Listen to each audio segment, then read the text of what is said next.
पहला प्रश्न, मनोवैज्ञानिक विक्टर ई फ्रैंकल ने आहा अनुभव, आहा एक्सपीरियंस एवं शिखर अनुभव, पीक एक्सपीरियंस की चर्चा करके मनोविज्ञान को नया आयाम दिया है। क्या आप कृपा करके इसे अष्टावक्र एवं जनक के आश्चर्य बोध के संदर्भ में हमें समझाएंगे?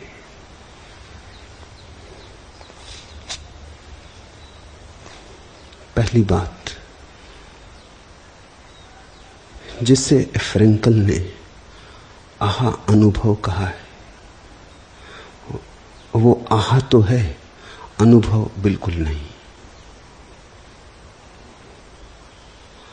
अनुभव का तो अर्थ होता है आहा मर गई। आहा का अर्थ ही होता है कि तुम उसका अनुभव नहीं बना पा रहे।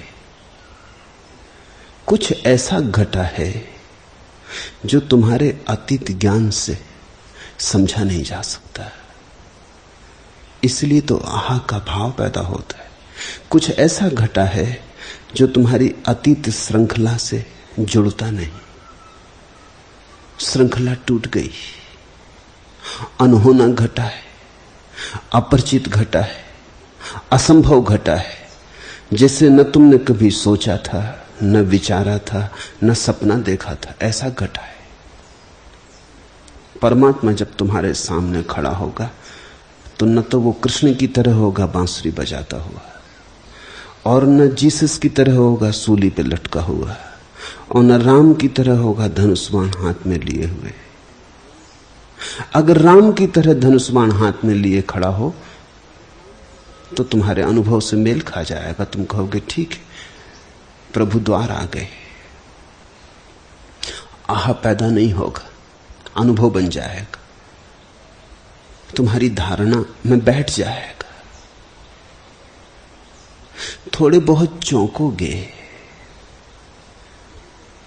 लेकिन चौंक इतनी गहरी न होगी कि तुम्हारे अतीत से तुम्हारे भविष्य को अलग तोड़ जाए। आहा का अर्थ होता है ऐसी चौंक कि जैसे बिजली कौंध गई और एक क्षण में जो अतीत था वो मिट गया, उससे तुम्हारा कोई संबंध ना रहा। कुछ ऐसा घटा जिसकी तुम्हें सपने में भी भनक न थी। असंभव घटा अज्ञेय द्वार पर खड़ा हो गया, न जिसके लिए कोई धारणा थी, न विचार था, न सिद्धांत था, जिसे समझने में तुम असमर्थ हो गए बिल्कुल, जिस पे तुम्हारी समझ का ढांचा न बैठ सका, जो तुम्हारी समझ के सारे ढांचे तोड़ गया। उस अवस्था में ही आहा का भाव पैदा होता है। इसलिए आहा, पहली तो बात ख्याल रखना, अनुभव नहीं। अनुभव का तो अर्थ होता है प्रतिभिज्ञा हो गई, रिकॉग्निशन हो गया, तुम पहचान गए कि अरे ये गुलाब का फूल। लेकिन गुलाब के फूल की प्रतिभिज्ञा, पहचान तभी हो सकती है जब अतीत में देखे गए फूलों जैसा ही हो। अगर ऐसा हो जैसा कि अतीत में कभी जाना ही नहीं, तो तुम पहचान ना सकोगे, तुम ठगे खड़े रह जाओगे, तुम्हारा मन एकदम स्तब्ध हो जाएगा, तुम्हारे मन की चलती विचारधारा एकदम खंडित हो जाएगी। उस खंडित विचारधारा में, उस निर्विचार क्षण में जो घटता है वही आहा है, वह अनुभव नहीं। अनुभव तो सभी मन के, वह अनुभवातीत अनुभव है। कहने को अनुभव कहो, अनुभव नहीं। उस अनुभवातीत अवस्था की 3 श्रेणियां हैं। पहली, जैसे ही किसी व्यक्ति को अनजान और अपरिचित की प्रतीति होती है, उसका सानिध्य मिलता है। संबोधि कहो, समाधि कहो, परमात्मा कहो, जैसे ही तुम्हारे पास उस अनजान की तरंगें आती तुम तरंगायत होते हो तो जो पहला भाव उठता है वो होता है आह, मुझे और हुआ। इस पे भरोसा नहीं आता कि मुझे और हो सकता है। बुद्ध को हुआ होगा, कृष्ण को हुआ होगा, क्राइस्ट को हुआ होगा, मुझे पहली असंभावना तो यह दिखती है कि मुझ पापी को, मुझ नाकुछ को, मुझ गिरे हुए को मुझे हुआ। आह, तो पहला अनुभव तो यह होता है कि जैसे एक छाती में छुरी चुभ गई। तुमने कभी सोचा ही नहीं था कि तुम्हें हो सकता है। तुमने कभी सोचा परमात्मा तुम्हें मिल सकता है? सदा किसी और को मिला है।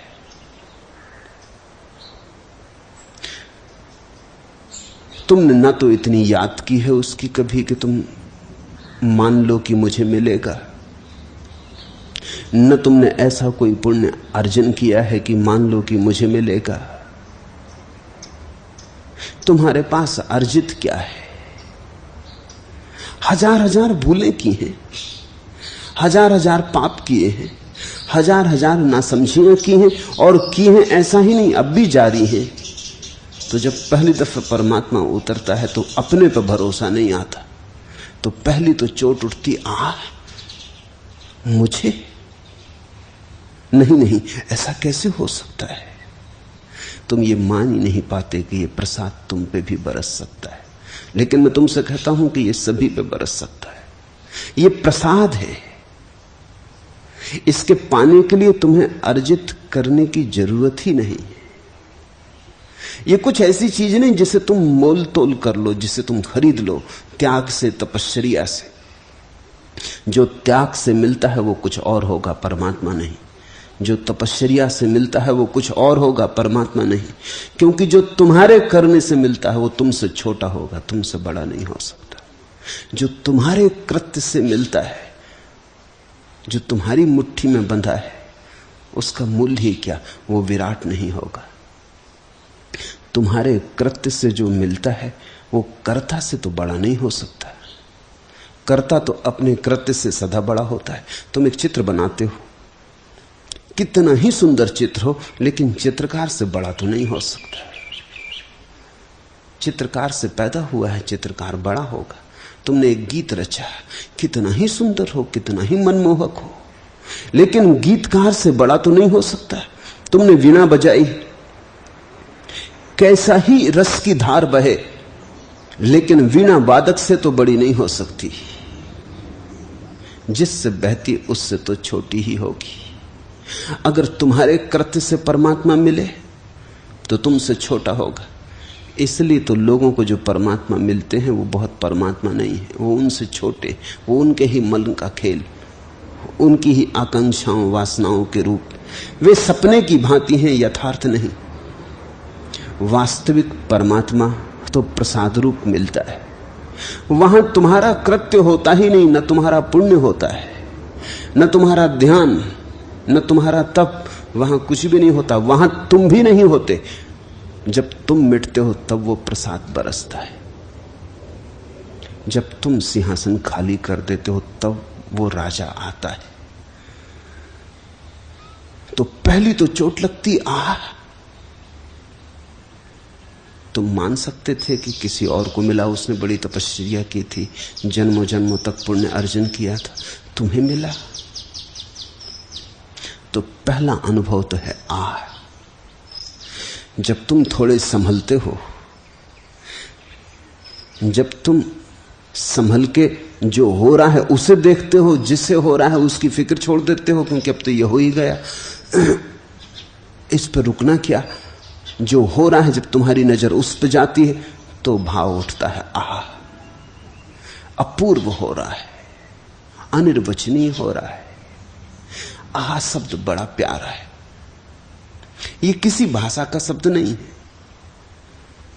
हिंदी में कहो तो है, अंग्रेजी में कहो तो है, चीनी में कहो तो है, जर्मन में कहो तो है। ये किसी भाषा का शब्द नहीं है, ये भाषाओं से पार है। जिसको भी होगा, एक हार्ट को हो तो उसको भी निकलता है और रिंझाई को हो तो उसको भी निकलता है और कबीर को हो तो उसको भी।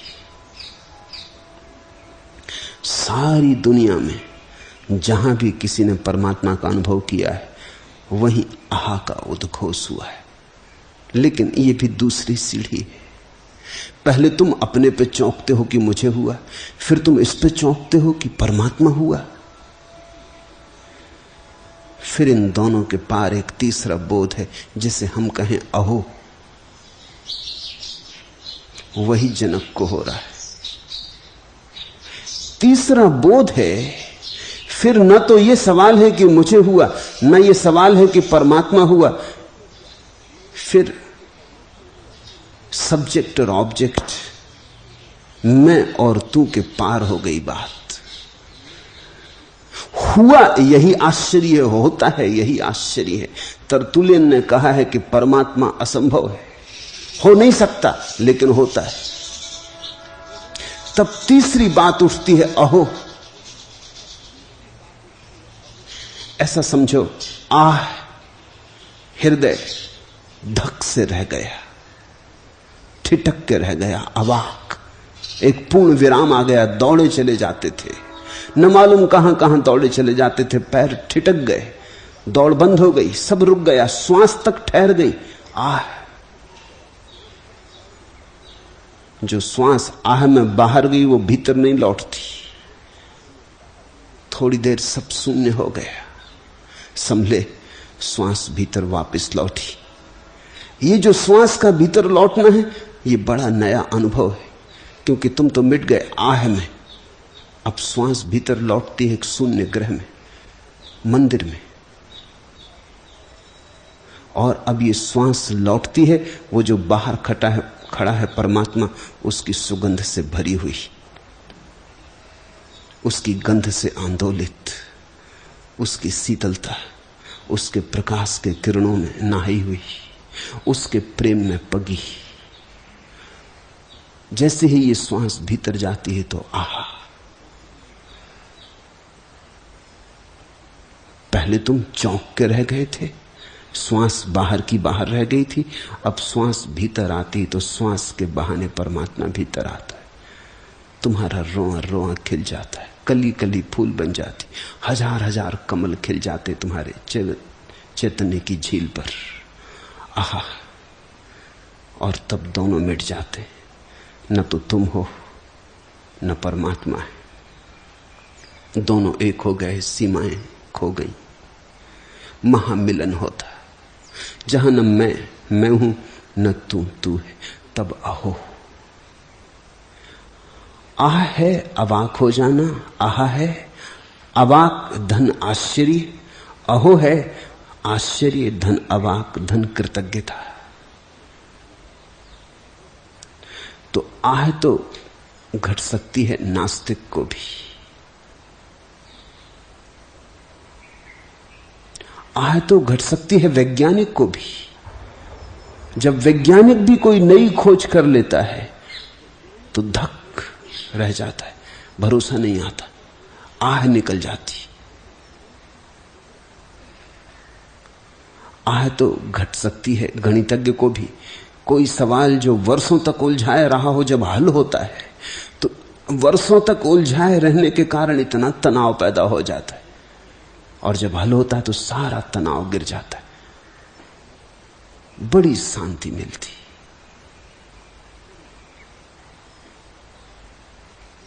इससे धर्म का अभी कोई संबंध नहीं है। आह तो घट सकती है गैर धार्मिक को भी। जब हिलरी एवरेस्ट पर पहुंचा तो आह निकल गई। इससे कुछ ईश्वर का लेना देना नहीं, कोई कभी नहीं पहुंच पाया था वहां, ऐसी अनहोनी घटना घटी थी। इससे हिलरी का ईश्वरवादी होना जरूरी नहीं है। जब पहली दफा आदमी चांद पे चला होगा तो आह निकल गई होगी, भरोसा ना आया होगा कि मैं चल रहा हूं चांद पर।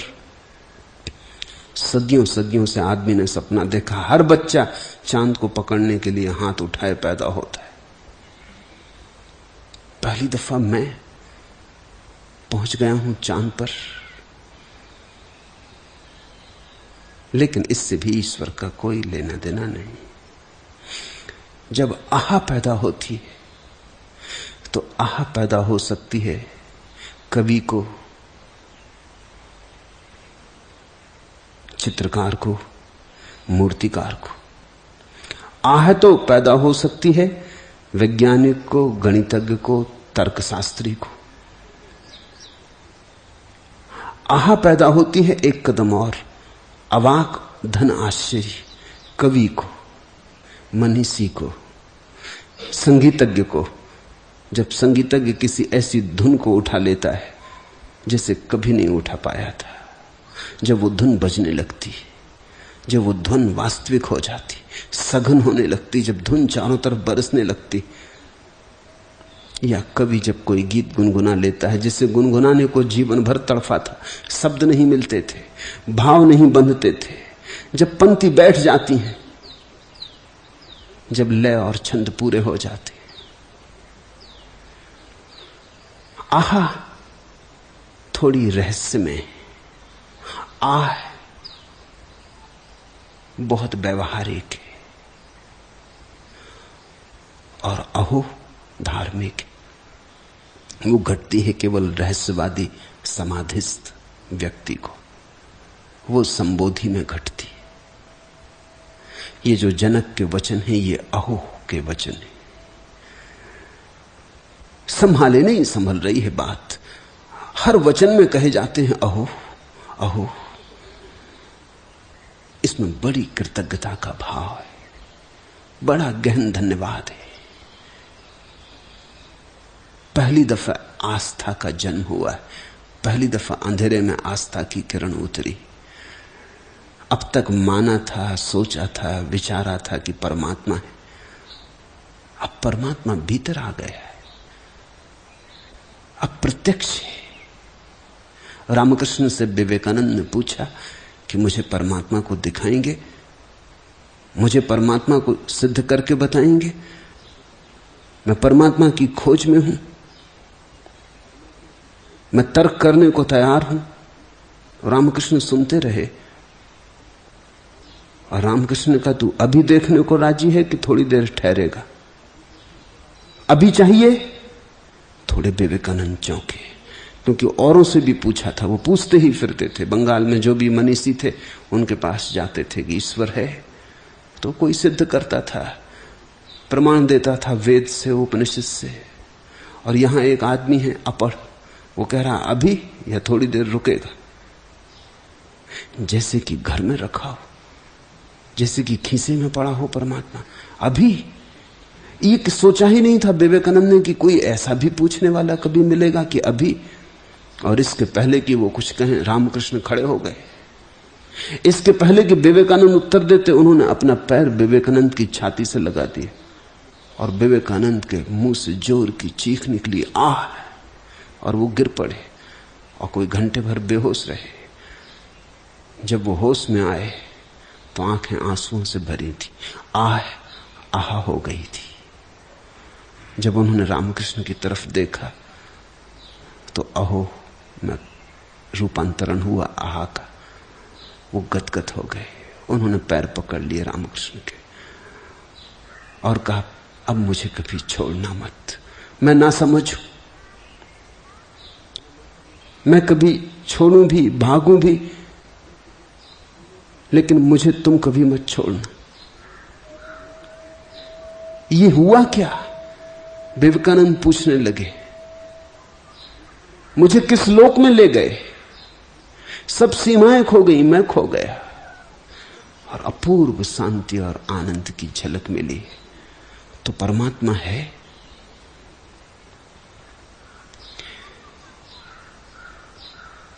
विचार ठिठक जाए, आह, भाव ठिठक जाए, आह, तुम्हारी समग्र आत्मा ठिठक जाए, अहो। फ्रैंकल ने महत्वपूर्ण काम किया है कि मनोविज्ञान में उसने आहा अनुभव की बात शुरू की, लेकिन फ्रैंकल कोई रहस्यवादी संत नहीं, उसे संबोधि का या ध्यान का कोई पता नहीं, इसलिए वो आहा तक ही जा पाया, अहो की बात नहीं कर पाया है। और उसकी आहा भी बहुत कुछ आह से मिलती जुलती है, क्योंकि उसके स्वयं के कोई अनुभव नहीं। ये तर्क सरणी से, विचार की प्रक्रिया से उसने सोचा है कि ऐसा भी अनुभव होता है। एक हार्ट है, तरतुलियन है, कबीर है, मीरा है, इनके संबंध में सोचा है। सोच सोच के उसने ये सिद्धांत निर्धारित किया, लेकिन फिर भी सिद्धांत मूल्यवान है। कम से कम किसी ने तर्क से भरे हुए खोपड़ियों में कुछ तो डाला कि इसके पार भी कुछ हो सकता है। लेकिन फ्रैंकल की बात प्राथमिक है, उसे खींच के अहो तक ले जाने की जरूरत है, तभी उसमें दिव्य आयाम प्रविष्ट होता है।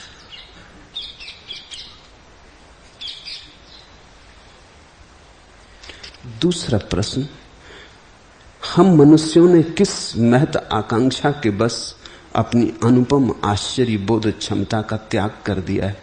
कृपा करके इसे समझाएं। प्रत्येक बच्चा आश्चर्य की क्षमता से भरा हुआ पैदा होता है। प्रत्येक बच्चा कुतूहल और जिज्ञासा में जीता है, और प्रत्येक बच्चा छोटी छोटी चीजों से ऐसा आह्लादित होता है कि हमें भरोसा नहीं आता है। नदी के किनारे कि सागर के किनारे सीपियां बीन लेता है, शंख बीन लेता है और सोचता है हीरे जवाहरात बीन रहा है। कंकड़ पत्थर लाल पीले हरे इकट्ठे कर लेता है। माँ बाप समझाते हैं कि फेंक, कहां बोझ ले जाएगा। वो छिपा लेता है अपने खीसों में। रात माँ उसके बिस्तर में से पत्थर निकालती, क्योंकि सब खीसे से पत्थर बिखर जाते हैं। वो छिपा छिपा के ले आता है।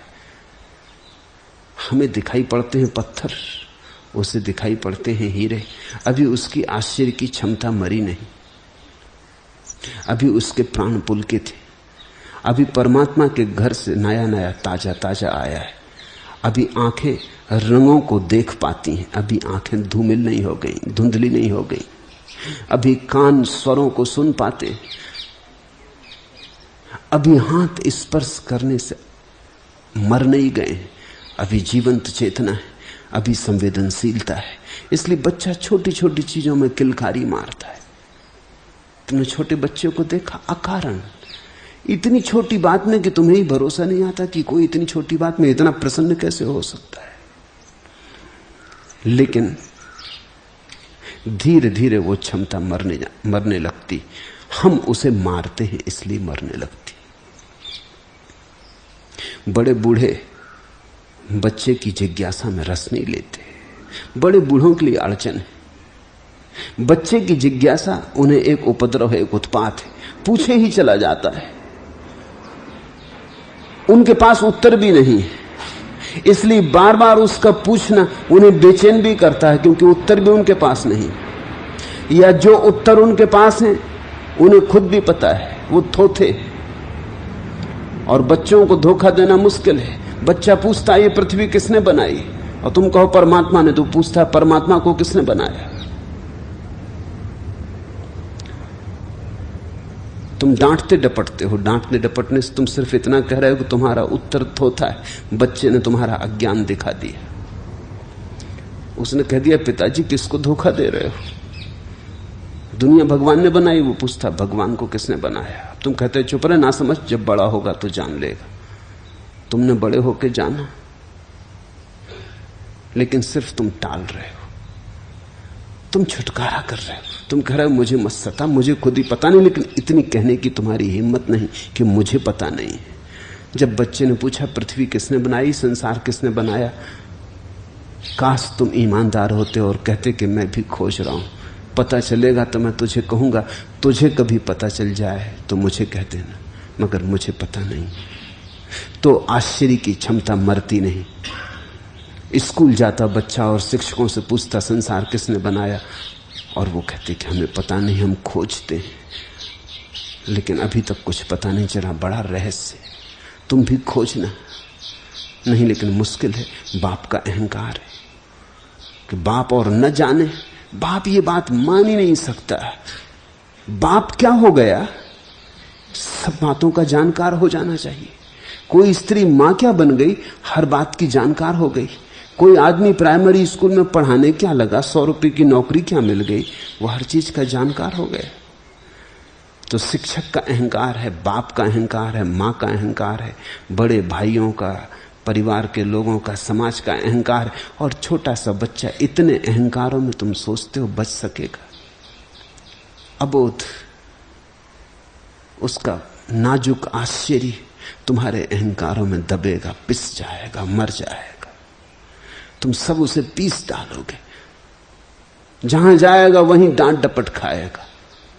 जहां जिज्ञासा उठाएगा वहीं उसे ऐसा अनुभव होगा कि कुछ गलती की, क्योंकि जिससे भी जिज्ञासा करो वही कुछ ऐसे भाव से लेता है जिससे कोई भूल हो रही।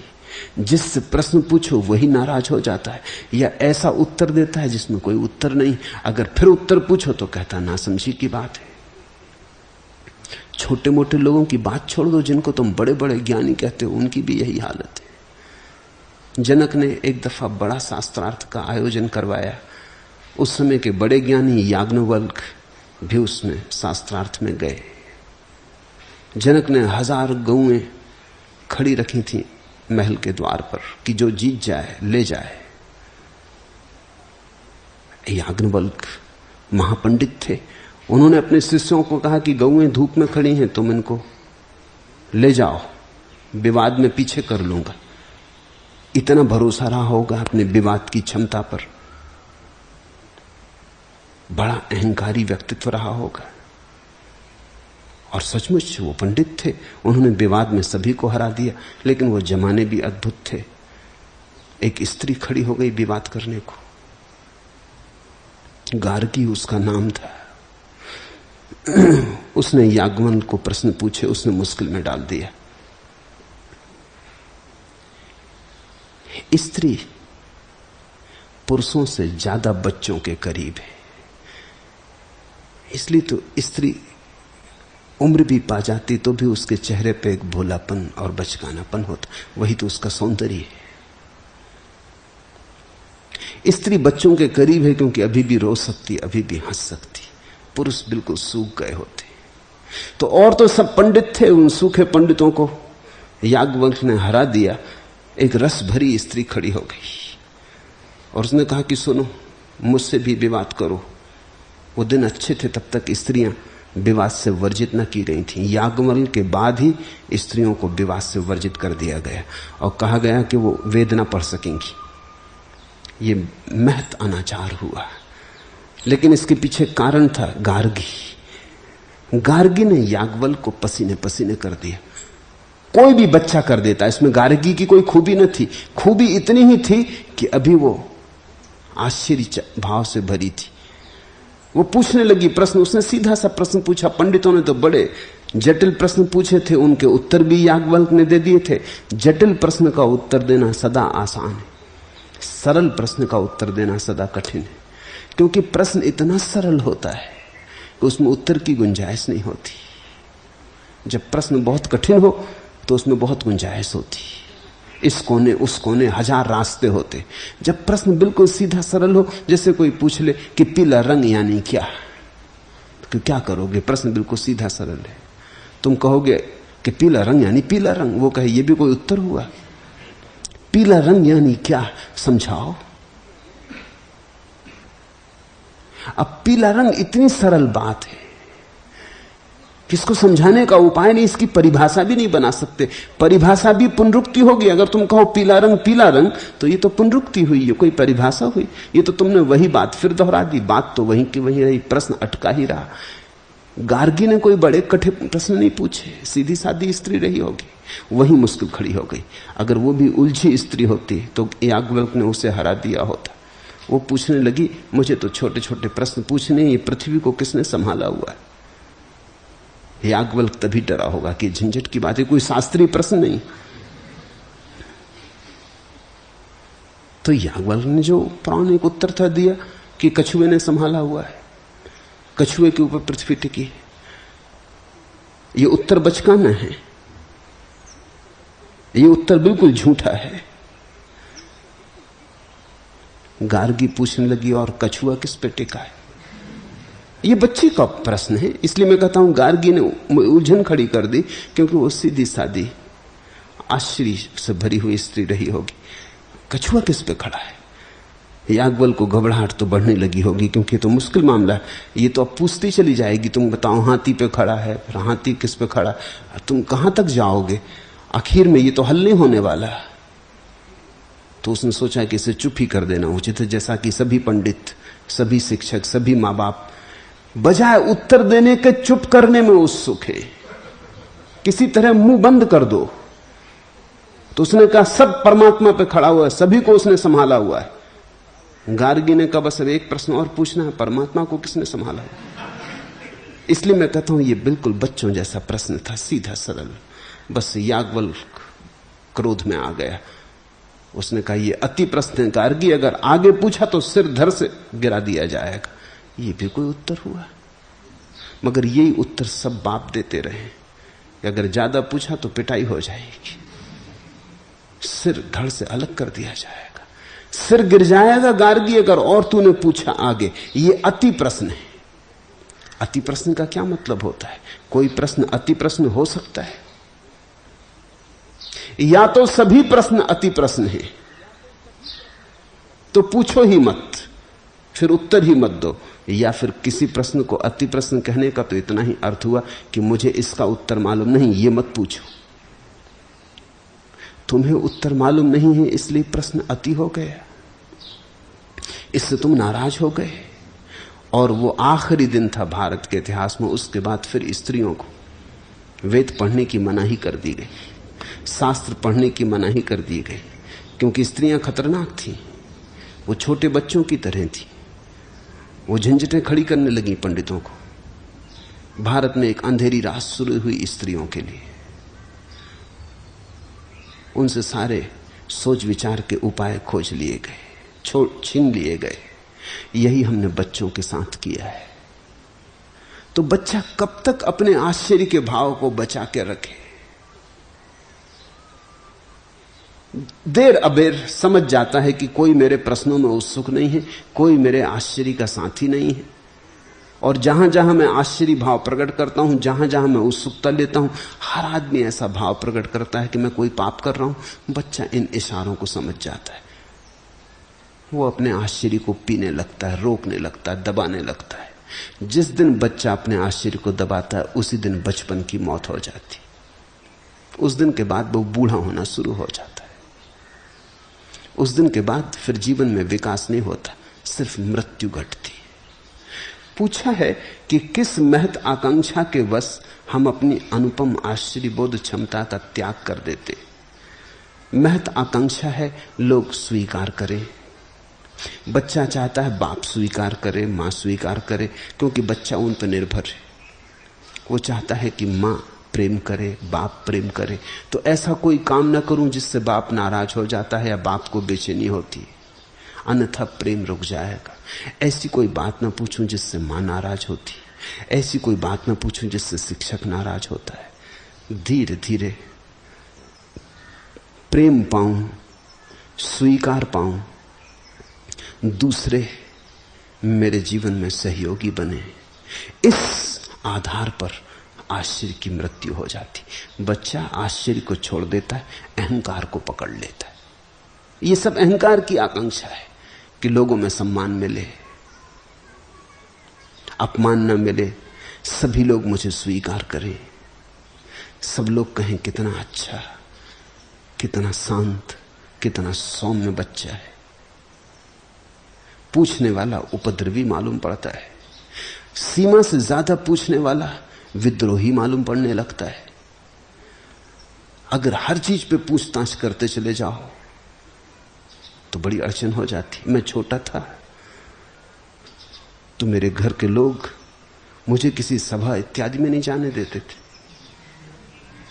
कि तुम्हारे पीछे हमारा तक नाम खराब होता, क्योंकि मैं रुक ही नहीं सकता था। कोई स्वामी जी बोल रहे हैं, मैं खड़ा हो जाऊंगा बीच में। और सारे लोग नाराजगी से देखेंगे कि ये बच्चा आ गया गड़बड़। मैं बिना पूछे रह ही नहीं सकता था। और ऐसा उत्तर मैंने कभी नहीं पाया जिसके आगे और प्रश्न करने की संभावना ना हो। तो स्वाभाविक था कि स्वामी लोग नाराज हों, कॉलेज से मुझे निकाल दिया गया क्योंकि मेरे शिक्षक ने कहा कि हम नौकरी छोड़ देंगे अगर तुम इस क्लास में, या तो तुम छोड़ दो या हम छोड़ दो। फिलॉसफी पढ़ने कॉलेज गया था और फिलॉसफी पढ़ाने वाला प्रोफेसर कहता है कि तुम अगर प्रश्न पूछोगे तो हम नौकरी छोड़ देंगे। तो हद होगी, क्या खाक फिलॉसफी पढ़ाओगे? दर्शन शास्त्र पढ़ाने बैठे हो, प्रश्न पूछने नहीं देते। उनकी कठिनाई भी मैं समझता हूं, अब तो और अच्छी तरह समझता हूं उनकी कठिनाई,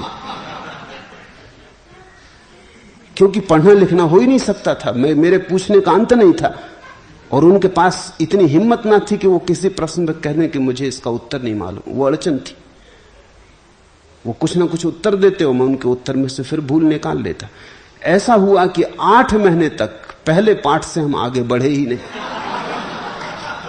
तो उनकी घबराहट भी मैं समझता हूं, मगर एक छोटी सी बात से हल हो जाता। वो कह देते मुझे मालूम नहीं, बात खत्म हो जाती। मैं उनसे यही कहता कि आप इतना कह दो कि मुझे मालूम नहीं, फिर मैं आपको परेशान नहीं करूंगा, फिर बात खत्म हो गई।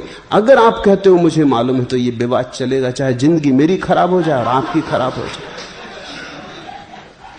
8 महीने बीत गए तो उनको लगा ये तो अब मुश्किल मामला है, ये परीक्षा का वक्त आने लगा, औरों का क्या होगा। धीरे धीरे यह हालत हो गई कि और विद्यार्थियों ने तो आने ही बंद कर दिया क्लास। सारी क्या, ये 2 आदमी लड़ते हैं।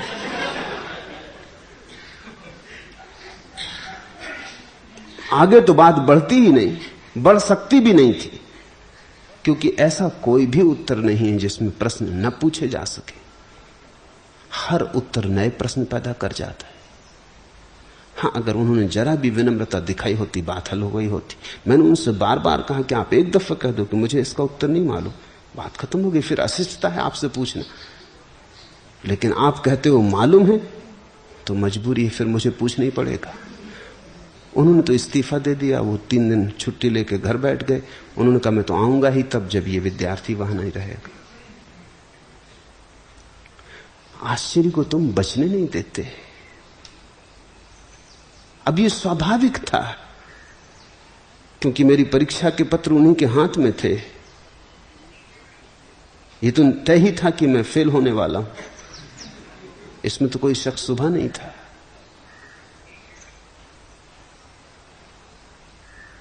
उनको भी लगता था कि धीरे धीरे मुझे समझ आ जाएगी कि परीक्षा करीब आ रही, तो अब मुझे चुप हो जाना चाहिए। मैंने उनको कहा परीक्षा वगैरह की मुझे चिंता नहीं है, ये प्रश्न अगर हल हो गया तो सब हल हो गया।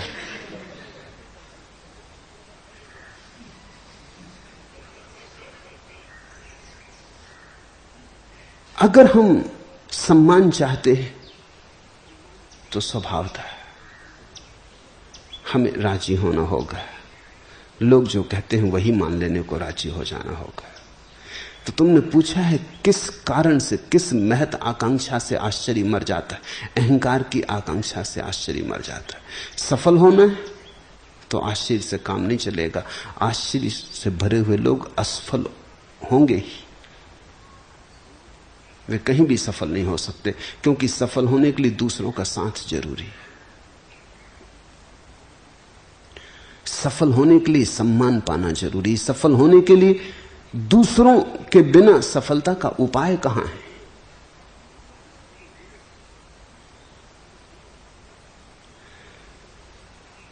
अगर तुम असफल होने को राजी हो तो फिर तुम्हारे आश्चर्य को कोई भी मार नहीं सकता।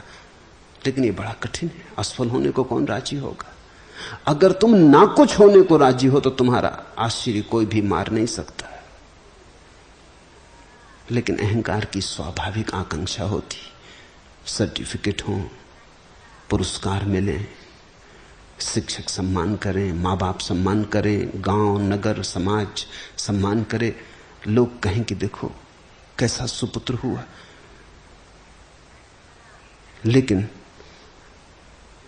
तब आश्चर्य मरेगा, तुम्हारे भीतर का काव्य मर जाएगा, तुम्हारे भीतर का कुतूहल मर जाएगा, तुम्हारे भीतर की वो जो तरंगायत रहस्य अनुभव करने की क्षमता है वो जड़ हो जाएगी। तुम पथरीले हो जाओगे, तुम्हारे जीवन की रसधार सूख जाएगी, तुम एक मरुस्थल हो जाओगे। सफल हो जाओगे लेकिन सफल होने में जीवन गंवा दोगे, मरने के पहले मर जाओगे। मैं तुमसे कहता हूं असफल रहना, कोई फिक्र नहीं, आश्चर्य को मत मरने देना, क्योंकि आश्चर्य परमात्मा तक पहुंचने का द्वार है। भरो अपने को आश्चर्य से। जितना विराट तुम्हारा आश्चर्य हो, जितनी गहन तुम्हारी जिज्ञासा हो, उतनी ही बड़ी संभावना है तुम्हारे भीतर विराट के उतरने की। पूछोगे, पुकारोगे, खोजोगे तो मिलेगा। जीसस ने कहा है खटखटाओ तो द्वार खुलेंगे, पूछो तो उत्तर मिलेगा, मांगो तो भर दिए जाओगे। लेकिन अगर तुम्हारे भीतर संवेदनशीलता ही नहीं, तुम पूछते ही नहीं, तुम खोजते ही नहीं, तुम यात्रा पर जाते ही नहीं, तुम बैठे हो गोबर गणेश की तरह। हालांकि सब तुम्हारी बड़ी प्रशंसा करते हैं कि देखो गणेश जी कितने अच्छे मालूम। अक्सर ऐसा होता है कि जितना गोबर गणेश बच्चा हो, मां बाप उसकी उतनी ही प्रशंसा करते हैं। बैठा रहा है मिट्टी के लौंदे जैसा, तो कहते हैं देखो गणेश जी कैसे प्यारे। मगर ये तो मर गया बच्चा, पैदा होने के पहले मर गया। अगर बच्चा उपद्रवी है, उपद्रवी का मतलब ही यह होता है कि मां बाप की धारणाओं को तोड़ता है। उपद्रवी का अर्थ ही होता है कि ऐसे प्रश्न उठाता है जिनके उत्तर मां बाप के पास नहीं, ऐसी जीवन शैली सीखता है जिसकी स्वीकार की क्षमता और हिम्मत मां बाप में नहीं। अगर मां बाप आस्तिक हैं तो बच्चा ऐसे प्रश्न उठाता है जिनसे नास्तिकता की गंध आती। अगर मां बाप परंपरावादी हैं तो बच्चा ऐसी बातें उठाता है जिनसे लीक टूटती, परंपरा टूटती। बच्चा लकीर का फकीर नहीं है। तो सारा समाज, इतना बड़ा समाज, राज्य, पुलिस, अदालतें, सब आश्चर्य की हत्या करने को बैठी। हां, जब तुम्हारा आश्चर्य मर गया तब तुम यंत्रवत हो गए, फिर तुम योग्य हो गए, काम के हो गए, कुशल हो गए। फिर तुम पूछोगे नहीं, तुम प्रश्न नहीं उठाओगे, तुम चुपचाप जो कहा जाओगा करोगे। देखा मिलिट्री में यही करते हो। मिलिट्री में घंटों कवायद करवाते रहते हैं, कहते बाएं घूम, दाएं घूम। कोई पूछे कि 3-3, 4-4 घंटे बाएं दाएं घूम क्यों करवा रहे हो? उसके पीछे बड़ा मनोवैज्ञानिक कारण। वो व्यक्ति के भीतर व्यक्तित्व को मारना चाहते। वो कहते हैं जब हम कहें बाएं घूम तो तुम बाएं घूमो। तुम्हारे भीतर ऐसा प्रश्न नहीं उठना चाहिए क्यों। किसी साधारण आदमी से सड़क पर खड़े हो कहो कि बाएं घूम, तो वो कहेगा क्यों। स्वाभाविक, किस लिए बाएं घूमे? अब कोई कारण हो तो बाएं घूमे। लेकिन मिलिट्री में अगर तुम कहो कि किस लिए बाएं घूमे, क्या कारण है, तो तुम गलत बात पूछ रहे हो। कारण पूछने का सवाल नहीं, आज्ञा मानना है। तुम्हारे मस्तिष्क को इस तरह से ढालना है कि तुमसे जो कहा जाए तुम बिना सोचे कर सको। यही कुशलता है, इफिशिएंसी। क्योंकि सोच में तो समय लगता है। तुमसे कहा बाएं घूमो, तुम सोचने लगे कि घूमें कि न घूमें, कि फायदा क्या, कि मतलब क्या, और फिर दाएं घूमना पड़ेगा और फिर यहीं आना पड़ेगा। तो थोड़ी देर में घूम के लोग यहीं आ जाएंगे, हम यहीं खड़े रहें। सार क्या है? तो तुम सैनिक नहीं बन सकते। सैनिक बनने का अर्थ ही यही है कि तुम्हारे भीतर विचार की कोई भी ऊर्मी न रह जाए, विचार की कोई तरंग न रह जाए।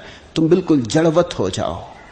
जब कहा बाएं घूम तो तुम ऐसे यंत्रवत घूम जाओ कि तुम चाहो भी अपने को रोकना तो ना रोक सको। विलियम जेम्स ने उल्लेख किया है कि पहले महायुद्ध के वक्त वो एक होटल में बैठा हुआ है, अपने मित्रों से बात कर रहा है। तभी बाहर से एक युद्ध से रिटायर सैनिक अंडों का एक टोकरी लिए सिर पर जा रहा है। उसने मजाक में सिर्फ ये दिखाने के लिए कि आदमी कैसा यांत्रिक हो जा सकता है, होटल में जोर से कहा अटेंशन। वो जो सैनिक बाहर जा रहा था अंडे की टोकरी लिए, वो अटेंशन खड़ा हो गया। उसको नौकरी छोड़े भी 10 साल हो गए। वो सारे अंडे सड़क पर गिर के बिखर के टूट गए। वो बड़ा नाराज हुआ। उसने कहा किस ना समझने अटेंशन का, विलियम जेम्स ने कहा कि तुम्हें मतलब, हम अटेंशन कहने के हकदार, तुम मत हो अटेंशन। उसने कहा यह भी हो सकता। 30 साल तक अटेंशन यानी अटेंशन, अब तो वो खून में समा गया है। ऐसी मजाक करनी ठीक नहीं।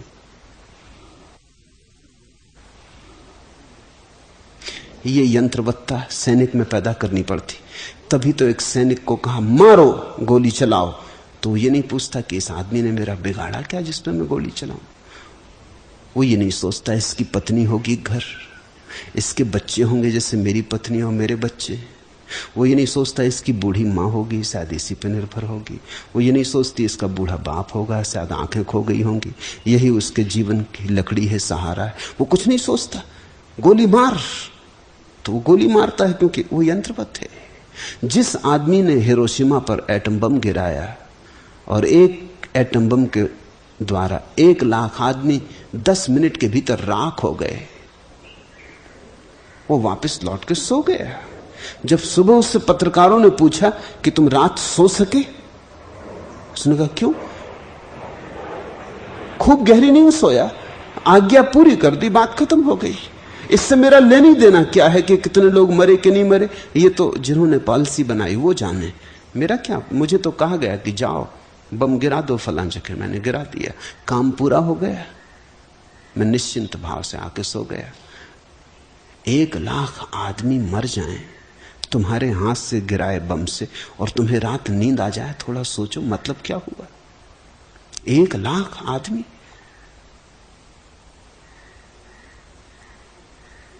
राख हो गए। इनमें से तुम किसी को जानते नहीं, किसी ने तुम्हारा कुछ कभी बिगाड़ा नहीं, तुमसे किसी का कोई झगड़ा नहीं। इनमें छोटे बच्चे थे जो अभी दूध पीते थे, जिन्होंने किसी का कुछ बिगाड़ना भी चाहा हो तो बिगाड़ नहीं सकते थे। इनमें गर्भ में पड़े हुए बच्चे थे, मां के गर्भ में थे, अभी पैदा भी न हुए थे, उन्होंने तो कैसे किसी का क्या बिगाड़ा होगा। एक छोटी बच्ची अपना होमवर्क करने सीढ़ियां चढ़ के ऊपर जा रही थी, वो वहीं के वहीं राख होकर चिपट गई दीवार से। उसका बस्ता, उसकी किताबें सब राख होकर चिपट गए। लाख आदमी राख हो गए और ये आदमी कहता है मैं रात सो सका मजे से।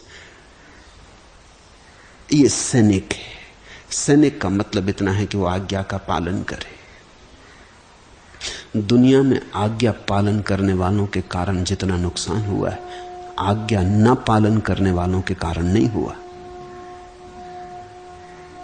और अगर एक अच्छी दुनिया बनानी हो तो हमें आज्ञा मानने की ऐसी अंधता तोड़नी पड़ेगी। हमें व्यक्ति को इतना विवेक देना चाहिए कि वो सोचे कि कब आज्ञा माननी कब नहीं माननी। थोड़ा सोचो, ये आदमी ये कह सकता था कि ठीक है आप मुझे गोली मार दें, लेकिन लाख आदमियों को मैं मारने नहीं जाऊंगा। अगर मेरे मरने से लाख आदमी बचते तो आप मुझे गोली मार दें। थोड़ा सोचो कि जिस सैनिक को भी कहा जाता कि हिरोशिमा पर बम गिराओ एटम, वो कह देता मुझे गोली मार दें, मैं तैयार हूं, मगर मैं गिराने नहीं जाता। दुनिया में क्रांति हो जाती। क्या आदमी ने इतना बल खो दिया है, विचार की इतनी क्षमता खो दी। मगर इसी के लिए कवायद करवानी पड़ती, ताकि धीरे धीरे धीरे धीरे विचार की क्षमता खो जाए। सैनिक और सन्यासी 2 छोर हैं। सन्यासी का अर्थ है जो ठीक उसे लगता है वही करेगा, चाहे परिणाम कुछ भी हो। और सैनिक का अर्थ जो कहा जाता है वही करेगा, चाहे परिणाम कुछ भी हो। सन्यासी बगावती होगा ही, बुनियादी रूप से होगा। इसलिए मैं कहता हूं धार्मिक आदमी विद्रोही होगा ही। अगर कोई आदमी धार्मिक हो और विद्रोही ना हो तो समझना कि धार्मिक नहीं, उसने सैनिक होने को सन्यासी होना समझ लिया है। वो मंदिर भी जाता है, पूजा कराता है, लेकिन उसकी पूजा कवायद का ही एक रूप है। उसे कहा गया है कि ऐसी पूजा करो तो वो कर आता है, घंटी ऐसी बजाओ तो बजा आता है, पानी छिड़को, गंगा जल डालो, तिलक टीका लगाओ, वो कर आता है। लेकिन ये सब कवायद है। ये आदमी धार्मिक नहीं, क्योंकि धार्मिक आदमी तो वही है जो अपने अंतर विवेक से जीता है। ये दुनिया धर्म के बड़े विपरीत है। यहां 300 धर्म हैं जमीन पर, मगर ये दुनिया धर्म के बड़े विपरीत है। ये 300 धर्म सभी धर्म के हत्यारे। ये सब धर्म को मिटा डाला है और मिटाने की पूरी चेष्टा है। धर्म मिट जाता है अगर तुम आज्ञाकारी हो जाओ। मैं तुमसे ये नहीं कहता कि अनाज्ञाकारी हो जाओ, ख्याल रखना, मेरी बात का गलत अर्थ मत समझ लेना। मैं तुमसे कहता हूं विवेकपूर्ण। फिर जो ठीक लगे आज्ञा में बराबर करो, और जो ठीक न लगे तो चाहे कुछ भी परिणाम भुगतना पड़े कभी मत करो। तब तुम्हारे जीवन में फिर से आश्चर्य का उद्भव होगा। फिर से तुम्हारी प्राणों पर जम गई राख झड़ेगी और अंगारा निखरेगा और दमकेगा। उस दमक में ही कोई परमात्मा तक पहुंचता है। परमात्मा तक पहुंचने का मार्ग सैनिक होना नहीं, परमात्मा तक पहुंचने का मार्ग सन्यासी होना है। और सन्यासी का अर्थ है जिसने निर्णय किया कि सब जोखम उठा लेगा लेकिन अपने विवेक को न बेचेगा। सब जोखम उठा लेगा, अगर जीवन भी जाता हो तो गंवाने को तैयार रहेगा, लेकिन अपनी अंतः स्वतंत्रता को न बेचेगा। स्वतंत्रता का अर्थ स्वच्छंदता नहीं, स्वतंत्रता का अर्थ विवेक है। स्वतंत्रता का अर्थ परम दायित्व है कि मैं अपना उत्तरदायित्व समझ के स्वयं जीऊंगा, अपने ही प्रकाश में जीऊंगा। उधार परंपरागत लकीर का फकीर होकर नहीं, क्योंकि दुनिया की स्थितियां बदलती जाती हैं और लकीरें नहीं बदलती। दुनिया रोज बदलती जाती है, नक्शे पुराने बने रहते हैं। दुनिया रोज बदलती जाती है, आदेश पुराने हैं। अब तुम वेद से आदेश लोगे, भटकोगे नहीं तो क्या होगा? तुम कुरान से आदेश लोगे, गीता से आदेश लोगे, भटकोगे नहीं तो क्या होगा? पढ़ो गीता, समझो गीता, लेकिन आदेश सदा स्वयं की आत्मा से लेना। उपदेश ले लेना जहां से भी लेना हो, आदेश कहीं से भी मत लेना। उपदेश और आदेश का यही फर्क है। उपदेश का अर्थ है जहां भी शुभ बात सुनाई पड़े सुन लेना, गुन लेना, समझ लेना, लेकिन आदेश कहीं से मत लेना। आदेश के लिए तो तुम्हारे भीतर बैठा परमात्मा है, उसी से लेना। आश्चर्य की क्षमता मर गई है क्योंकि तुमने अहंकार को चाहा, अहंकार की आकांक्षा में मर गई है। अगर तुम चाहते हो आश्चर्य फिर से जगे तो अहंकार की चट्टानों को हटाओ, बहेगा झरना आश्चर्य का, और वो आश्चर्य तुम्हें ताजा कर जाएगा, कुंवारा कर जाएगा, नया कर जाएगा। फिर से तुम देखोगे दुनिया को जैसा कि देखना चाहिए। ये हरे वृक्ष कुछ और ही ढंग से हरे हो जाएंगे, ये गुलाब के फूल किसी और ढंग से गुलाबी हो जाएंगे। ये जगत बड़ा सुंदर है, लेकिन तुम्हारी आंखों का आश्चर्य खो गया, तुम्हारी आंखों पे पत्थर जम गए। ये जगत अपूर्व है क्योंकि ये प्रभु मौजूद है यहां, ये प्रभु से व्याप्त है। यहां पत्थर पत्थर में परमात्मा छिपा है, इसलिए कोई पत्थर पत्थर नहीं, यहां सिर्फ कोहिनूर ही कोहिनूर है। हर पत्थर से उसी का नूर प्रकट हो रहा है, उसी की रोशनी है। मगर तुम्हारे पास आश्चर्य की आंख चाहिए। इसलिए तो जीसस ने कहा है, धन है वे जो छोटे बच्चों की भांति हैं, क्योंकि वे ही मेरे प्रभु के राज्य में प्रवेश पा सकेंगे। यहां वे आश्चर्य के संबंध में ही इंगित कर रहे हैं।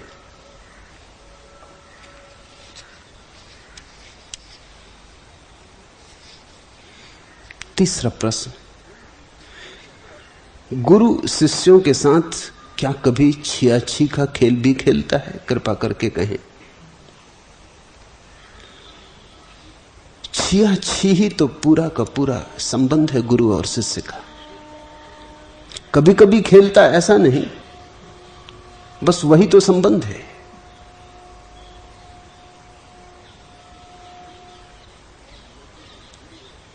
और न केवल गुरु और शिष्य के बीच वैसा संबंध है, परमात्मा और सृष्टि के साथ भी वैसा ही संबंध है। गुरु और शिष्य तो उसी विराट खेल को छोटे पैमाने पर खेलते, जिस बड़े पैमाने पर परमात्मा सृष्टि के साथ खेल रहा है। यहां परमात्मा सब जगह छिपा है, पुकार रहा जगह जगह से, आओ मुझे छुओ, खोजो।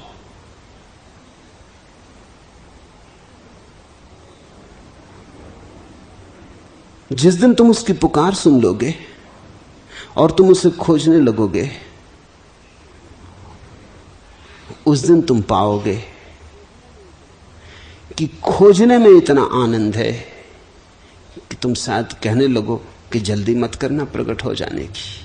तुम कभी छोटे थे जब तुमने खेला बच्चों का खेल छिया छीका, एक ही कमरे में बच्चे खड़े हो जाते हैं छिपके, कोई बिस्तर के नीचे दब गया है, कोई कुर्सी के पीछे छिप गया, और सबको पता है कि कौन कहाँ है, क्योंकि सभी धीरे धीरे आंख खोल के देख रहे हैं कि कौन कहाँ। फिर भी खेल चलता है। जिसने देख लिया वो भी इधर उधर दौड़ता, वहां नहीं आता जहां कि तुम छिपे हो, क्योंकि खेल तो खेलना नहीं। अगर सीधे चले आए जहां तुम छुपे हो तो खेल खत्म हो गया। तुम्हें भी पता है कि वो कहां से आ रहा है, तुम भी देख रहे हो, वो भी देख रहा है, फिर भी खेल चल रहा है। आत्यंतिक अर्थों में यही अर्थ है लीला का। परमात्मा ऐसा नहीं छिपा है कि मिले नहीं, ऐसा छिपा है कि तुम हाथ बढ़ाओ और मिल जाए। लेकिन जिस दिन तुम समझोगे कि इतने पास छिपा है, तुम कहोगे जरा खेल चलने दो।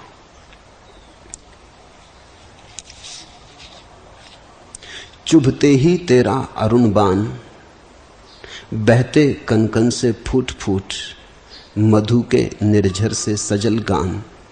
मेरे छोटे जीवन में देना न तृप्ति का कण भर, रहने दो प्यासी आंखें भरती आंसू के सागर।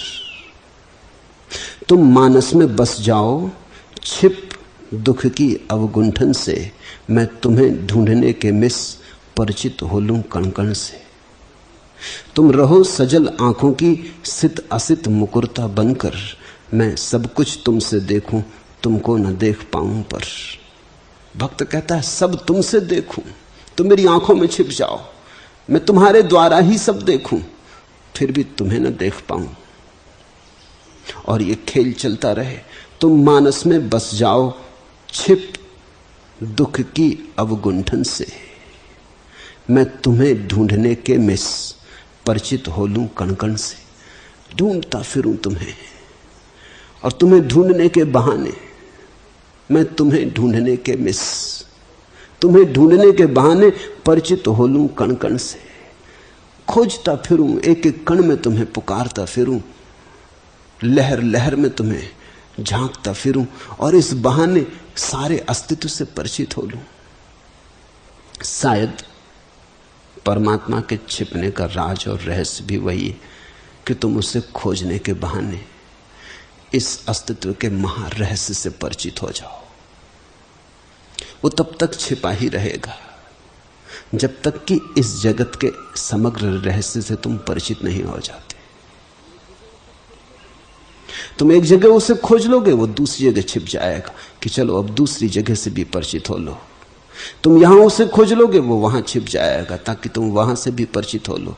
ऐसे वो तुम्हें लिए चलता, तुम्हें अपने पीछे दौड़ाए चलता। जब भक्त समझ पाता है ठीक से कि ये खेल है, चिंता मिट जाती है उसी क्षण। फिर खोजना एक तनाव नहीं रह जाता, एक आनंद हो जाता है। फिर खोजने में कोई अधैर्य भी नहीं होता। मेरे छोटे जीवन में देना न तृप्ति का कण भर। फिर तो भक्त कहता है मुझे तृप्त मत कर देना, क्योंकि मैं तृप्त हो गया तो फिर तुम्हें न खोजूंगा। तुम्हें खोजना, इसके मुकाबले क्या तृप्ति में रस हो सकता है। तुम्हारी प्रतीक्षा, तुम्हारा इंतजार, इससे ज्यादा और रस कहां हो सकता है। मेरे छोटे जीवन में देना न तृप्ति का कण भर, रहने दो प्यासी आंखें भरती आंसू के सागर। तुम फिक्र मत करना, तुम ज्यादा परेशान मत हो जाना कि मेरी आंख के आंसू सागर बनाए दे रहे हैं। तुम फिक्र मत करना, इसमें मुझे आनंद आ रहा है, मैं रसमग्न हूं। ये मैं दुख से नहीं रो रहा हूं। भक्त आनंद से रोने लगता है, अहोभाव से रोने लगता है। उसके आंसुओं में फूल हैं, कांटे नहीं, शिकायत नहीं, सिकवा नहीं, प्रार्थना है, कृतज्ञता ज्ञापन है, आभार है, शुक्रिया है। जो बड़े पैमाने पर परमात्मा और सृष्टि के बीच हो रहा है, एक छोटे पैमाने पर वही खेल गुरु और शिष्य के बीच है। और छोटे पैमाने पर तुम खेलना सीख जाओ तो फिर बड़े पैमाने पर खेल सकोगे। इतना ही उपयोग है। जैसे एक आदमी तैरना सीखने जाता तो नदी के किनारे तैरना सीखता है, एकदम से नदी की गहराइयों में नहीं चला जाता, डूबेगा नहीं तो किनारे पर जहां उथला उथला जल है, जहां गले गले जल है, वहां तैरना सीखता है। फिर धीरे धीरे गहराई में जाना शुरू होता है। गुरु जैसे किनारा है परमात्मा का, वहां तुम थोड़ा खेल सीख लो, वहां तुम थोड़ी क्रीड़ा कर लो। फिर जब तुम कुशल हो जाओ तैरने में, और तुम जब खेल के नियम सीख जाओ और लीला का अर्थ समझ जाओ, तो फिर जाना गहन में, गहरे में, फिर उतरना सागरों में। तो गुरु तो केवल पाठ है परमात्मा में उतरने का। इसलिए जो बड़े पैमाने पर सृष्टि में हो रहा है, वही छोटे पैमाने पर गुरु और शिष्य के बीच घटता है। ठीक तुमने पूछा, छिया छी का खेल ही घटता है। एक बात गुरु तुमसे कहता, तुम उसे पूरी करने लगते, वो तत्क्षण दूसरी कहने लगता।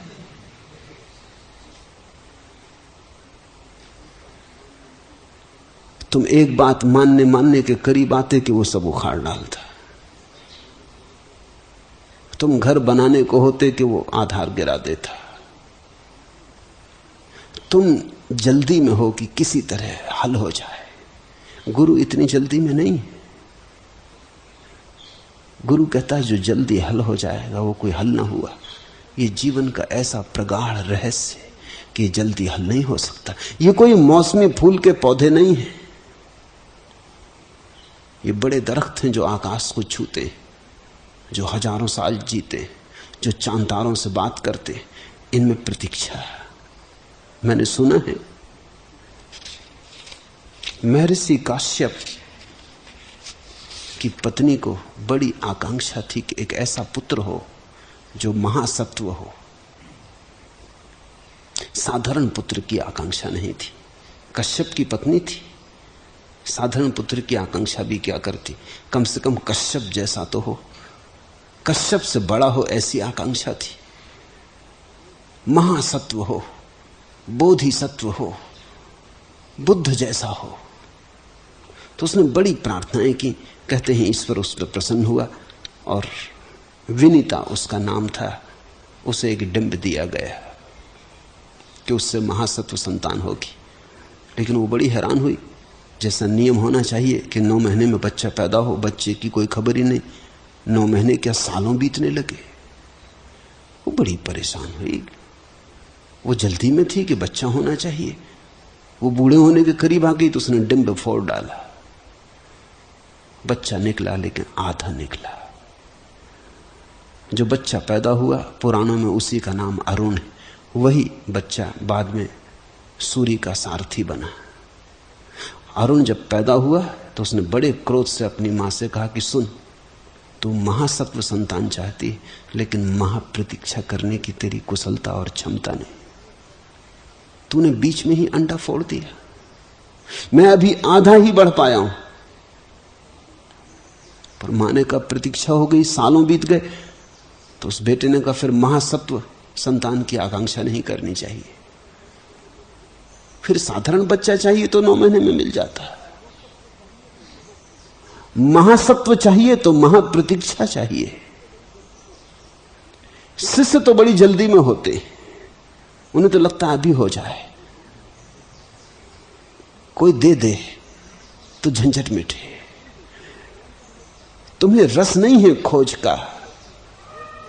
गुरु जानता है कि खोज में रस इतना हो जाए जब कि तुम ये भी कह सको कि अब ना भी मिलेगा तो चलेगा। खोज ही इतनी रसपूर्ण है, कौन फिक्र करता, उसी दिन मिलता है। इसे तुम ख्याल में रख लेना, गांठ बांध के। मैं फिर से दोहरा दूं, जिस दिन तुम ये कहने में समर्थ हो जाओगे कि अब तू जान, मिलना जुलने की हमें फिक्र नहीं, लेकिन खोज इतनी आनंदपूर्ण है, हम खोज करते रहेंगे, तू छिपता रहे, उसी दिन खोज व्यर्थ हो गई। उसी दिन छिपने का कोई अर्थ ना रहा। जब खोज ही मिलन का आनंद बन गई और जब मार्ग ही मंजिल मालूम होने लगा, तो फिर मंजिल छिप नहीं सकती। उसी दिन मिलन घटता है। महाप्रतीक्षा चाहिए।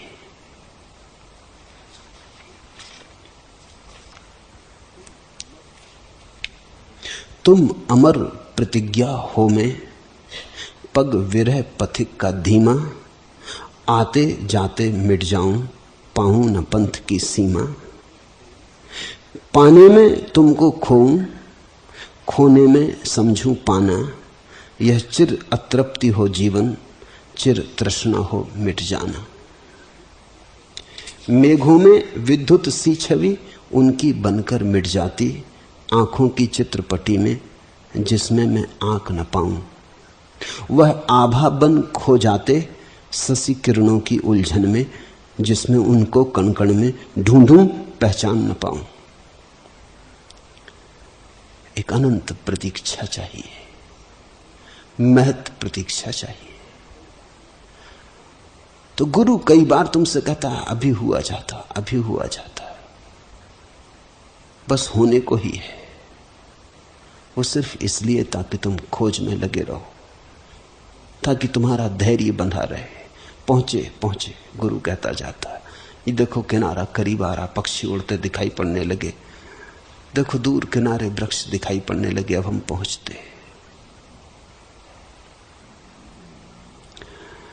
ताकि तुम्हारी हिम्मत बंधी रहे।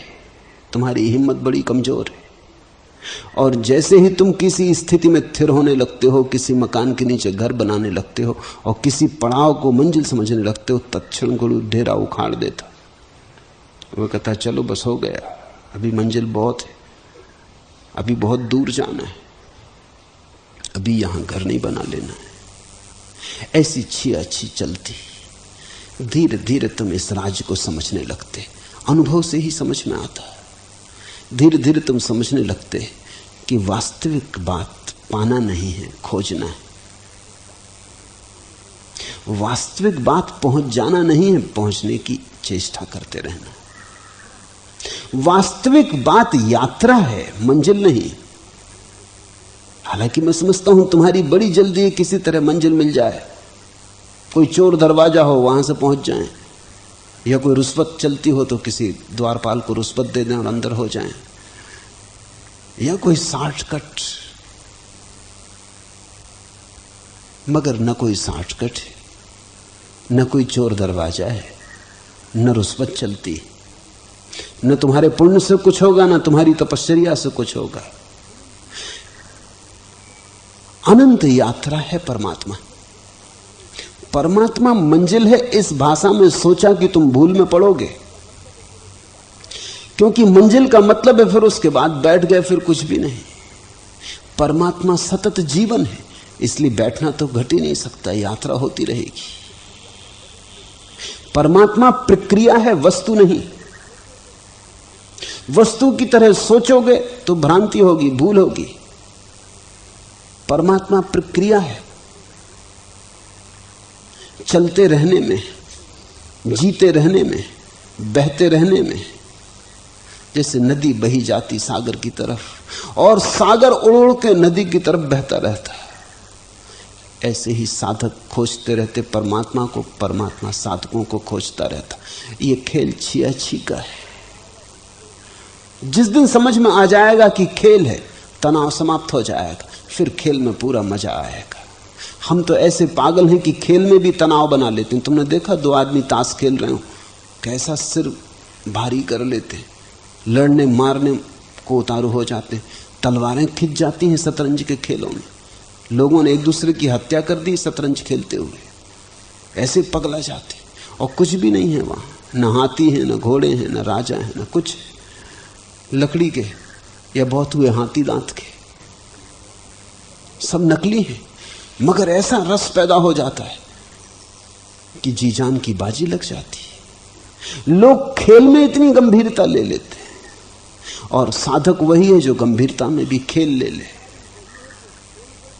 संसारी वही है जो खेल को भी गंभीर बना लेता है, और सन्यासी वही है जो गंभीरता को भी खेल बना लेता है। तुम अमर प्रतिज्ञा हो में पग विरह पथिक का धीमा। सुनो, तुम अमर प्रतिज्ञा हो में पग विरह पथिक का धीमा। आते जाते मिट जाऊं पाऊं न पंथ की सीमा। भक्त कहता है पंथ की सीमा कहां पानी, किसको पानी, पाके करना क्या, आते जाते मिट जाऊं, पाऊं न पंथ की सीमा, पाने में तुमको खोऊं, खोने में समझूं पाना। यही अच्छी का अर्थ है। यह चिर अतृप्ति हो जीवन, चिर तृष्णा हो मिट जाना। तुम्हें खोजते खोजते मिट जाऊं, तुम्हारी तृष्णा बनी ही रहे, तुम्हारी प्यास जलती ही रहे, मैं तुम्हें पाके तृप्त नहीं हो जाना चाहता। भक्त कहता तुम्हारी अतृप्ति इतनी प्यारी। मेघों में विद्युत सी छवि उनकी बनकर मिट जाती। कभी कभी बनेगी परमात्मा की छवि, मिटेगी परमात्मा की छवि। आंखों की चित्रपटी में जिससे मैं आंख न पाऊं, वो बनेगी और मिटेगी इतनी शीघ्रता से कि तुम्हारे मन में तुम उसको संजो न पाओगे, तुम मन में प्रतिमा न बना पाओगे। तुम्हारा अहोभाव ही रहेगा। तुम ये न कह पाओगे मैंने जान लिया। इसलिए उपनिषद कहते हैं जो कहता है मैंने जान लिया उसने नहीं जाना, और जो कहता है मुझे कुछ भी पता नहीं शायद उसे पता हो।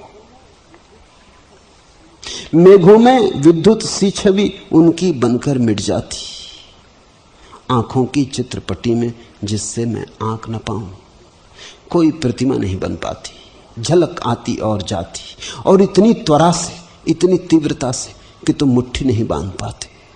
बांधोगे भी तो मुट्ठी खाली रह जाएगी।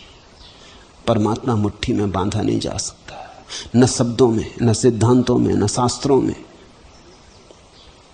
कहीं भी उसकी छवि तुम बांध ना पाओगे। वो अरूप अरूप ही रहता, दर्शन भी हो जाते फिर भी अरूप रहता, मिल भी जाता फिर भी पाने को सदा शेष रहता। वह आभा बन खो जाते शशि किरणों की उलझन में, जिसमें उनको कण कण में ढूंढूं पहचान न पाऊं। भक्त को जल्दी नहीं, और जिसे जल्दी नहीं जल्दी ही घटना घट जाती,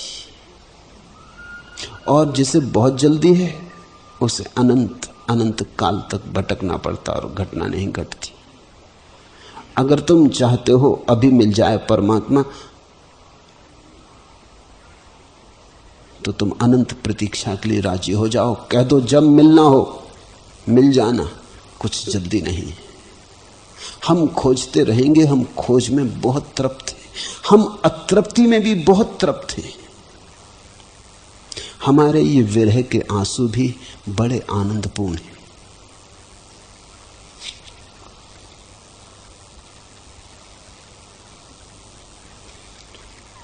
आखिरी प्रश्न, आप भीतर के प्रकाश की इतनी बात करते हैं, लेकिन मेरा अनुभव कुछ और है। जब भी ध्यान में मेरे विचार शांत होते हैं तो मेरे भीतर एक घना अंधकार गिरता है जो ठंडा और प्रीतिकर लगता है। कृपा पूर्वक समझाएं कि यह क्या है।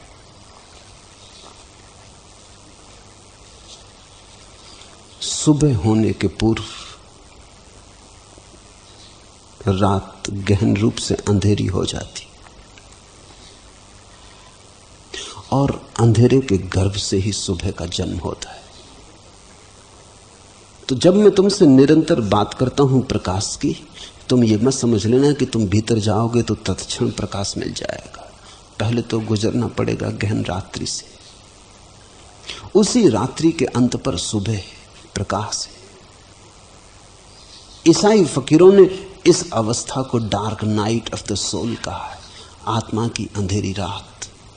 सिर्फ ईसाई फकीरों ने ऐसा प्यारा नाम दिया है, किसी और ने नहीं, और बड़ा ठीक किया है। क्योंकि सभी शास्त्र, कुरान, वेद, उपनिषद परमात्मा के प्रकाश रूप की बात करते, वो आत्यंतिक बात है। लेकिन जब साधक भीतर उतरेगा तो प्रकाश एकदम से नहीं मिलता, और अगर एकदम से मिलता हो तो जरा संदेह करना, क्योंकि वो प्रकाश कल्पना का होगा, वास्तविक नहीं हो सकता। वो तुमने सुन सुन के शास्त्रों में पढ़ पढ़ के कि परमात्मा प्रकाश रूप है, प्रकाश रूप। और कई तो ऐसे पागल हैं जिनका हिसाब नहीं। 4-6 दिन पहले एक व्यक्ति ने संन्यास लिया। उन्होंने कहा कि मैंने बाल योगेश्वर से दीक्षा ली है। तो वो उन्होंने मुझे समझाया था कि आँख को अंगूठों से दबाने से प्रकाश का अनुभव होता है, बड़ा अनुभव होता है। मैं दबाता हूं आंख, बड़ा अनुभव होता है। तो वो जारी रखूं कि बंद करूं? अब क्या पागल हो, आंख को दबाओगे अंगूठे से तो तिलमिलाहट पैदा होने से रोशनी मालूम होती है। वो तो किसी को भी मालूम होती है, उससे अध्यात्म का कोई संबंध। कोई भी आंख को जोर से दबाएगा तो तिलमिलाहट पैदा होती, तिलमिलाहट से रोशनी मालूम होती। वो रोशनी तो सिर्फ आंख के दबाने के कारण मालूम हो रही। इसको तुम आध्यात्मिक प्रकाश समझ रहे हो? और वो 2 साल से यही काम कर रहे हैं। उसमें उनकी आंखें भी खराब हो गई, क्योंकि जब बहुत आंखों को दबाओगे और फिर धीरे धीरे रस आने लगा तो फिर और ज्यादा दबाने लगे, क्योंकि जितना दबाओ उतनी प्रकाश दिखाई पड़ता है। गजब हो रहा है।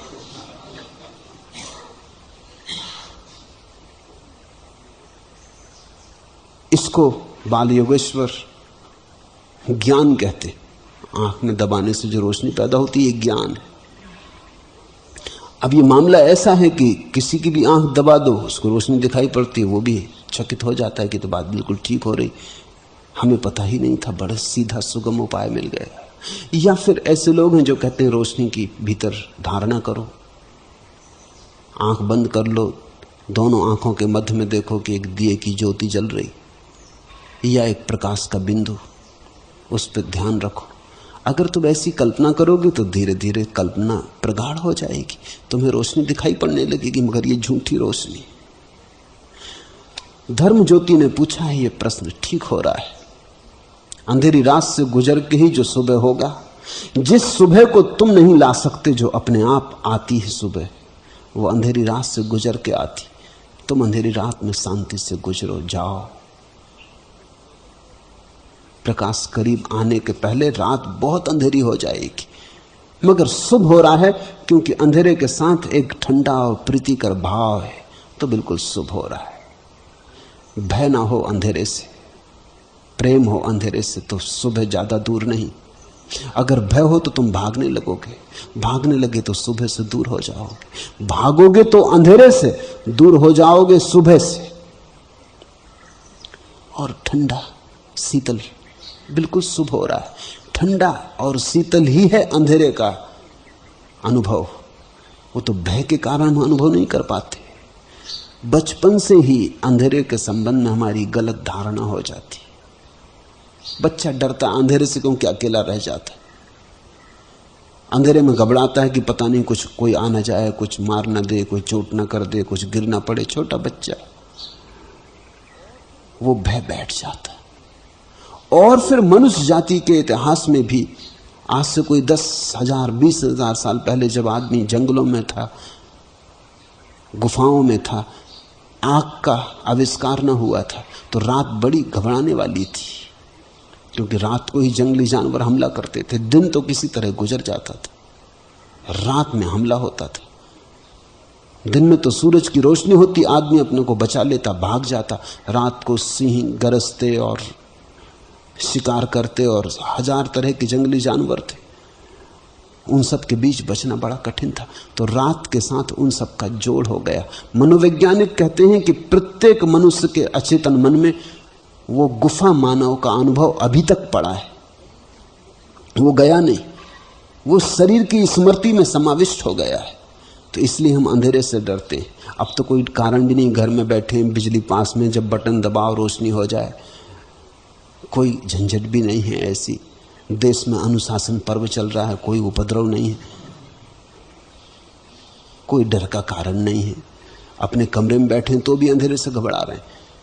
वो 20,000 साल पहले आदमी का जो अनुभव था, वो तुम्हारी नस नस में समाया हुआ है। तुम भी उसी आदमी से पैदा हुए हो, श्रृंखला उसी से बंधी है, वो बात भूली नहीं है, वो बहुत गहरे में पड़ी। तो अंधेरे से डर लगता है, अंधेरे से आदमी भयभीत होता है। लेकिन जो आदमी अंधेरे से भयभीत होता है और डरता है, वो भीतर जा ही ना सकेगा, उसकी अंतर यात्रा ही ना हो सकेगी। अंतर यात्रा में अंधेरे से तो पार होना ही पड़ेगा। अंतर यात्रा अंतर गुहा में प्रवेश है। शुभ हो रहा है, जाओ आनंद पूर्वक, शांति पूर्वक सुबह भी करीब है। अंधेरा बढ़ने लगे उतना ही भरोसा जगा लेना कि अब सुबह करीब आती, अब करीब आती। एक ही बात ध्यान रखना, इस अंधेरे से मोह मत बना लेना। एक तो खतरा है भय का कि आदमी घबरा के भाग जाए, और दूसरा खतरा है क्योंकि ये ठंडा और प्रीतिकर मालूम हो रहा है, इससे मोह मत बना लेना, नहीं तो तुम सुबह को पैदा ना होने दोगे। तुम्हारा मोह ऐसा हो जाएगा कि तुम इसको पकड़ोगे। तुम धीरे धीरे मोह के कारण अंधेरे से जकड़ जाओगे। बहुत लोग हैं जिन्होंने इसी तरह की जकड़नें पैदा कर ली। मेरे पास इतने लोग आते हैं, मैं चकित होता हूं। देखता हूं कोई आदमी उदासी से पकड़े हुए है, अपने को जकड़े हुए।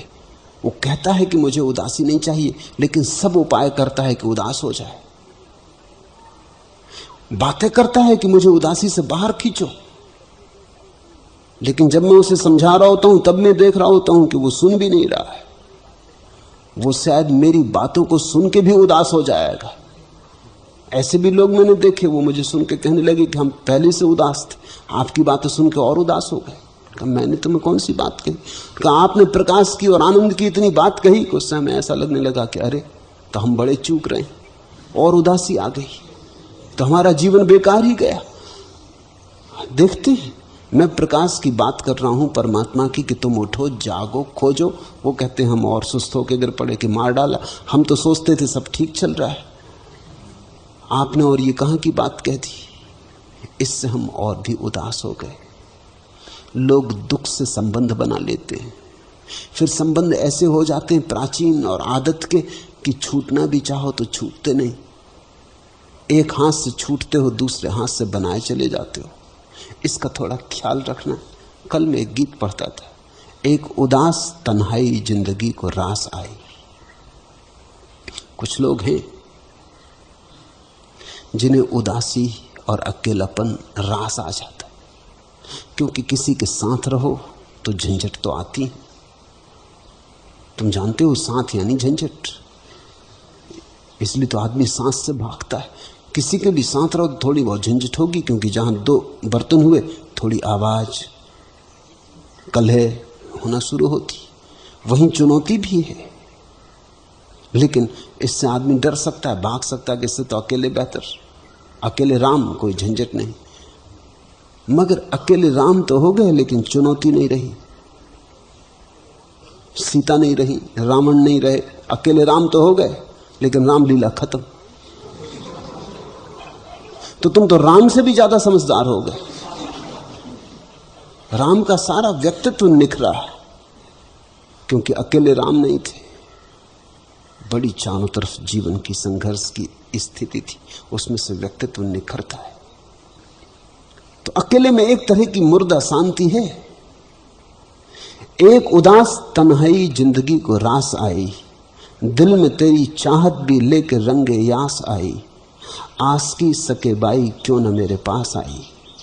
कितने जाम खाली हैं, कितने जाम छल के, इसकी फजाओं में वहम के महल के, हुस्न की जियाओं में सोच के धुंधल के, मेरी आरजुओं के रंग कितने हल्के। आह क्यों मेरी फितरत रोशनी से घबराई।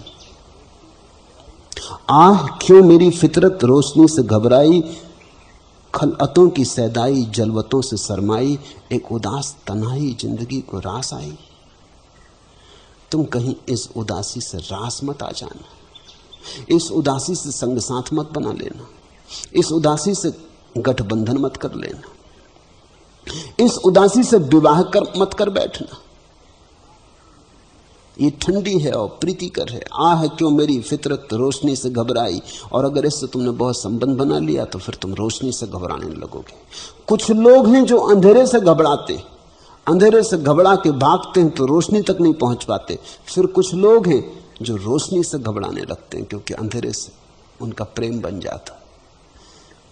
जिसने पूछा है धर्म ज्योति ने, उसके लिए खतरा है, इसलिए मैं कह रहा हूं। उसके लिए खतरा है कि वो इस अंधेरे, उदासी, शांति से कहीं बहुत ज्यादा संबंध न बना ले। अगर ये संबंध ज्यादा बन गया तो फिर सुबह हो सकती थी जो सुबह वो भी ना हो पाएगी। इसलिए गुजरो अंधेरे से, आनंद से गुजरो, गीत गुनगुनाते गुजरो। अंधेरा निश्चित ही ठंडा और शीतल है, बड़ा विश्रामदायी है, लेकिन ख्याल रखना अंधेरा केवल गर्व है उजाले का, अंधेरा केवल निषेध है, विधेय तो प्रकाश है, पहुंचना तो प्रकाश पर है। अंधेरे से गुजरो, अंधेरे में निखरो, नहाओ, लेकिन जाना तो प्रकाश पर है। अगर कोई व्यक्ति अंधेरे में ही रह जाए तो शांत तो हो सकता है, लेकिन उसके जीवन में प्रेम पैदा ना होगा। बुद्ध ने कहा है, अगर ध्यान लग जाए और करुणा पैदा ना हो तो समझना कि कहीं कुछ चूक हो गई, होते होते बात रह गई। अंधेरे में आदमी ध्यान को तो उपलब्ध हो सकता है, लेकिन जब प्रकाश का उदय होगा तभी प्रेम को उपलब्ध होगा। और जब ध्यान और प्रेम दोनों एक साथ फलते तभी व्यक्ति के वृक्ष में फल और फूल दोनों आए, तभी कोई वस्तुतः सफल और सुफल हुआ। धर्म ज्योति को खतरा है क्योंकि वो प्रेम से बड़ी डरी हुई है। उसने जीवन में प्रेम जाना नहीं, वो पहले से कुछ गलत गुरुओं के चक्कर में पड़ गई, जिनने समझा दिया कि प्रेम पाप है, जिनने समझा दिया कि शरीर पाप है, जिनने समझा दिया कि संबंध संसार है, इससे तो पार जाना है। उन्होंने उसे बहुत घबरा दिया, उनसे वो छूट भी गई, लेकिन बड़े गहरे अचेतन में उनकी धारणाएं अब भी पड़ी रह गई। इसलिए इस बात का डर है कि कहीं प्रकाश से गठबंधन न बन जाए। तो ध्यान रखना, रोशनी से घबराना मत। रोशनी करीब आए तो आंख बंद मत कर लेना, रोशनी करीब आए तो दरवाजा बंद मत कर लेना। क्योंकि परमात्मा के मार्ग पर भला अंधेरा हो, परमात्मा की उपलब्धि पर प्रकाश है।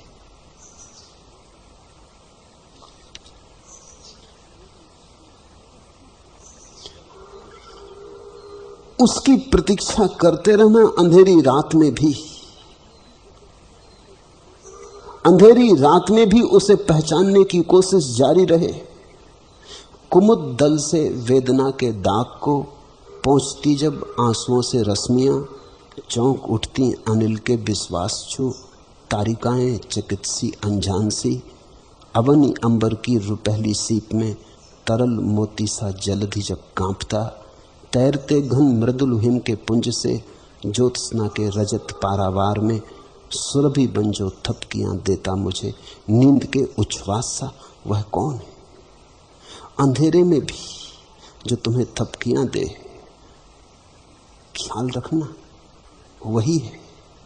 सुरभि बन जो थपकियां देता मुझे, नींद के उच्छ्वास सा वह कौन है? वो जो नींद में भी आके तुम्हें घेर लेता वह भी वही परमात्मा है। अंधेरे की तरह तुम्हें जो घेर लेता वह भी वही परमात्मा है। शीतल छाएं जो अंधेरे की मालूम होती वो भी उसी की शीतल छाएं। वो जो मीठा, शांतिदायी, विश्राममयी भाव घेर लेता अंधेरे में, वो भी उसी के पास होने की खबर है। कहीं पास ही वह मौजूद है। उसे भूलना मत और उसकी खोज जारी रखना। जो आज सोया है वो कल जगेगा, जो आज अंधेरे में दबा है उभरेगा। क्षितिज पे उसकी लाली जल्दी ही दिखाई देने लगेगी। मुझे ये महसूस हो रहा है, मेरा खुदा ख्वाब गाहे गफलत में सो रहा है, मेरा दिल बेकरार मुद्दत से रो रहा है। शिकस्त है ये कि आजमाइश कि रब्बे आलम के लुत्म अकराम की नुमाइश। बफूरे वहसत ने जिंदगी का सुहाग लूटा, तिलिस्म कैफे सबाब लूटा। मुझे ये महसूस हो रहा है कि खाल के जीस्त सो रहा है, बसर मोहब्बत से जीस्त के हुस्न रंग से हाथ धो रहा है। कभी तो जागेगा सोने वाला, कभी तो इस सब की तीरगी को मिटाएगा सुबह का उजाला। कभी तो जागेगा सोने वाला, कभी तो इस सब की तीरगी को मिटाएगा सुबह का उजाला। वो होगा, होने ही वाला है, निश्चित ही है। जब रात आ गई तो सुबह दूर नहीं। जब अंधेरा घना होने लगा और तारों की छांव गहरी होने लगी तो सूरज करीब आने लगा। जल्दी ही क्षितिज पर फैल जाएगी उसकी लाल रेखा। प्रतीक्षा करो, प्रार्थना करो, आशा को जगाए रखो, आंख खोलकर पुकारते रहो। अंधेरा भी उसका है, प्रकाश भी उसका है, मृत्यु भी उसकी, जीवन भी उसका। इसलिए सब जगह उसे पहचानते रहो। हरि ओम तत्सत। आज इतना।